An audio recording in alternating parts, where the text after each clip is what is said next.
Mga kabayan, kamusta po? Si Kamanong po, nagbabalik naman po muli para po magkomento po sa inyo dito po sa Tambayang Makabayan. Magandang umaga po muna sa inyo, tanghali, hapon, gabi, at madaling araw po sa ating lahat. Sana po nasa maayos po tayong kalagayan, mga kababayan. Magumpisa na po tayo. Ito po, komentuhan po natin mga tambay. Ito pong pahayag, mga kababayan, ni Atty. Rowena Guanzon tungkol po sa napakalaki pong insertion ng mga politiko, mga senador, at tinatanong po niya, saan po ba napunta yan? Hindi po ba? Hindi po ba yung mga insertion na yan sa kanila rin napunta? Ito po, pakinggan po natin ang pahayag ni Atty. Guanzon at komentuhan po natin mga kabayan. Umpisahan na po natin. Kagaya niya ni Risa Ontiveros, nag-deny siya na wala siya insertion. Sabi niya amendment. Sabi ni Frank Drilon, parehas lang yun. Kasi galing yung appropriations bill sa House, tapos pagdating dyan sa bicameral, nagdadagdag kayo. Hindi nga nagbabawas nagdadagdag kayo. Insertion yun. Kaya hindi niya pwedeng ma-deny yan ni Risa Ontiveros. Siya mismo, meron din siyang billion na insertion. Ang tanong dyan, saan yun napunta? Si Grace po. Hindi siya pwedeng magsabi na hindi niya alam yun sa 2025 na GAA. Kasi chair siya ng finance. Sabihin, tanga siya. Hindi siya nag-aaral niyan. Sisaldi ko lang lahat ang gumalaw noon. Imposible naman. Lalo na pat may party list siya. Yung panday-panday party list na anak niya nakaupo ngayon. Yan ang problema. Lahat sila, may mga political sila na plano. Like Risa Ontiveros, plans to run for president. Di nag-insertion. Sabi ko nga po, di ba? Olympic Games, pabilisan ng insertion, pabilisan ng funding trading. Kita nyo dyan sa House of Reps. Ma'am, Pasko na po, Grabe, attorney. Pero, iba yatang... Tama po yun. Lahat po na sinabi ni Atty. Guanzon ay 100% tama. Ginawa na po nilang parang Olympic, matambay. Pabilisan po ng insertion. Palakihan ng insertion. Yan po. Binanatan niya po riyan. Unang-una, si Risa Ontiveros, mga tambay. Billion din daw po ang insertion ni Risa Ontiveros. Dahil nga po may planong tumakbo na presidente sa 2028. Dahil tapos na po ang kanyang termino bilang senador. Hindi po ba? Yan. Kaya nga po, lumaki insertion daw ni Risa Ontiveros. At ganun din po, binanatan niya rin po si Grace po. Secretary ka ng Finance sa Senado, wala kang alam sa mga insertion. At yung sinasabi niyo na hindi insertion, ano sabi ni Atty. Guanzon? Dinadagdagan nyo nga yung mga insertion nyo mga pera, mga pondo nyo Hindi ba insertion yun? Ginagawa nyo, hindi naman po tangat bobot gago si Atty. Guanzon. Hindi po ba? Para paniwalain nyo si Atty. Guanzon sa mga pahayag ninyo.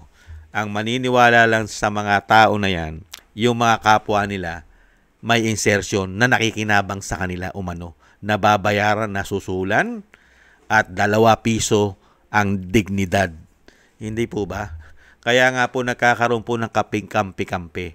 Magmula po sa mga magnanakaw sa Senado at ganun din po sa mga magnanakaw sa Kongreso, sa House of Representatives. Kampi-kampi po yan. Hindi po ba? Dahil lahat po sila ay nakinabang. Hindi po ba? Napakalaking porsyento sa House of Representatives, lalong-lalo yung mga pumirma yata sa impeachment ng Vice President, mahigit 250 yan o 200 plus. At ganyan din po sa Senado. Nakita naman po natin ang majority dyan. Hindi po ba? At halos lahat po sila ay kailalaki po na nakuha yatang insertion at komisyon. Hindi po ba? Katulad po niyan, sinasabi ni Atty. Guanzon, hindi lang naman po insertion ng issue ni Risa Ontiveros Hindi po ba? Meron pa pong issue sa PhilHealth yan. At may issue pa po yan sa mga tanim witness, bayad witness.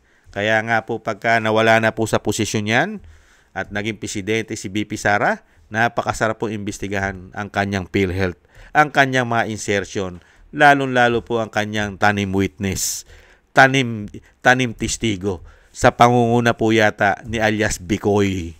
Hindi kaya, mga kabayan? At yung ginagawa nila na tanim din witness yata kay dating Pangulong Duterte, nakasama yata siya ron umano, si De Lima at yung pambansang asong ulol umano, mga kababayan. At yan, binatikos niya si Grace po. 'Di ba? May party list po 'yan, yung sinasabing panday-panday. Yung panday party list, 'di ba? At anak niya ang representative po niyan. Hindi po ba? Imposibleng walang kaalam-alam si Grace po, mga kabayan. Mainam po 'yan eh. Nagpapasalamat tayo kay Atty. Guanzon. Kahit po siya ay pink, dahil aminado naman po si Atty. Guanzon ay siya po ay pink, dilaw, mga kabayan. Pero hindi raw po siya komunista. Dilaw lang siya, pink. Pero sa kabila nun, mga kabayan, ay binabatikos niya po. Ito pong miyembro umano ng komunista yata at mga dilaw at kapwa niya pink yata, mga kabayan, at liberal. Hindi po ba? Kung meron maintensyon si Atty. Guanzon sa mga bagay na sinasabing binabatikos niya po, yung mga dati niya kasamahan sa pink at dilaw, ay hindi na po natin saklaw yon.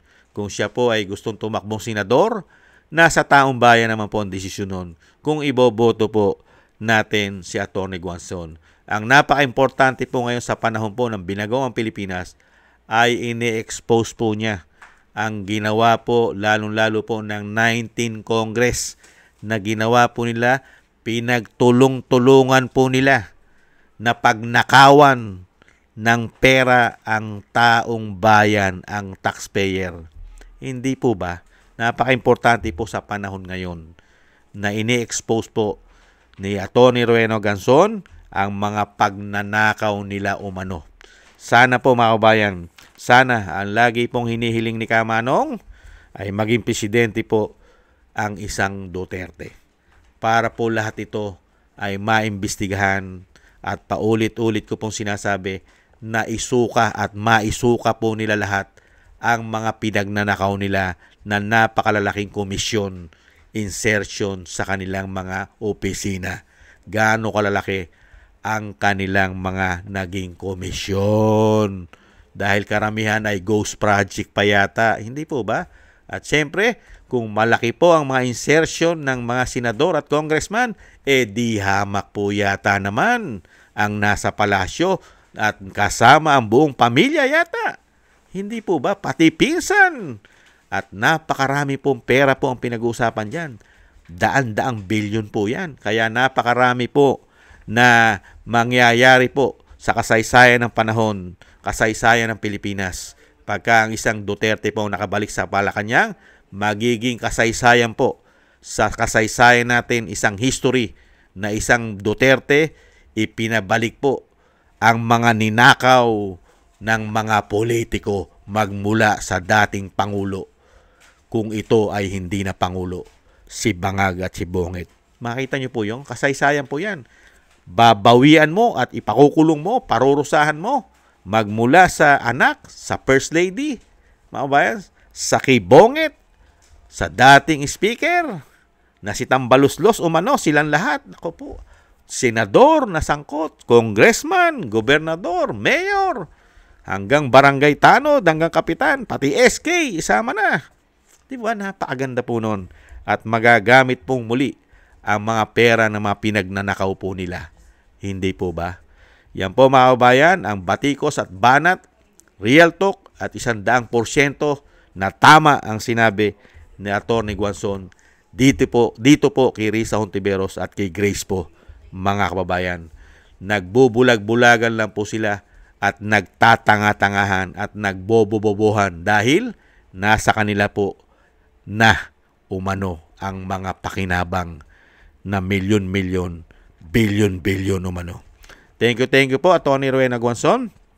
Kahit po kayo dilaw at pink, aminado naman kayo, ay ini-expose po nyo ang mga kawalangian ng mga dati nyong kasamahan umano na dilaw at pink. at aminado kayo na hindi kayo komunista.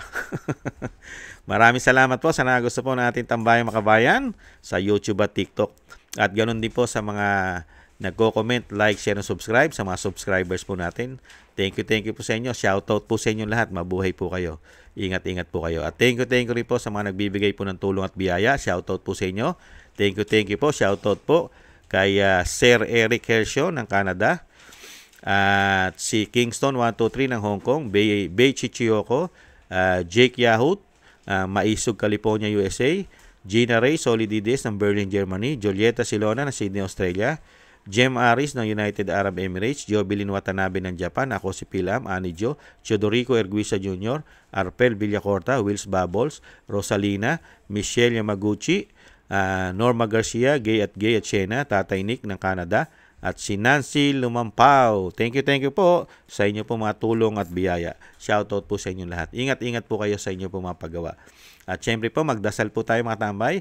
Ipagdasal po natin, pagsamasamahin po natin na tayo pong lahat ay maingatan, ang ating buong sambayanan at ang pamilya Duterte, tayo pong lahat ay maingatan sa kapahamakan. Mailayo po tayo sa kapahamakan.